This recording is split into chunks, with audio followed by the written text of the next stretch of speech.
نسمات هواك لها رجل تحيا وتعيش بها المهاجر.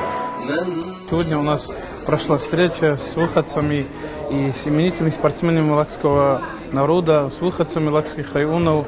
В приятной обстановке мы посидели, пообщались, познакомились друг с другом поближе. Стоит отметить, что встреча организовала муфтият нашей республики.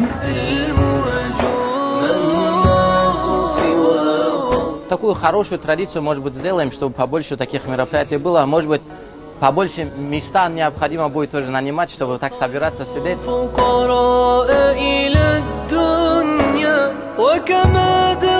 Очень рад, что такие мероприятия организовываются. Надо знать друг друга, надо узнавать друг друга, общаться, помогать друг другу. Когда человек знает друг друга, общается, приветствует друг друга, конечно, это способствует объединению. Не только лакцев, вообще и других наций тоже. Собрались много ребят, спортсменов, которые выступают, действующих чемпионов. И я думаю, такие мероприятия нам нужны для молодежи, чтобы они были развиты, чтобы они знали друг друга.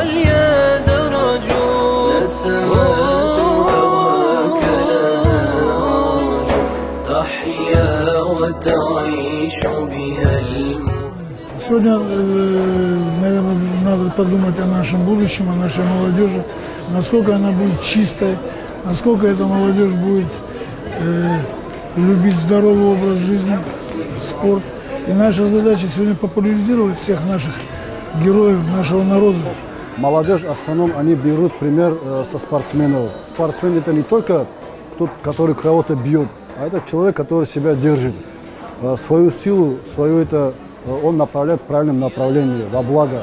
В первую очередь я бы хотел поблагодарить организаторов данного мероприятия. На самом деле мы давно нуждались в таких мероприятиях, чтобы вот так собираться, чтобы мы сплотились.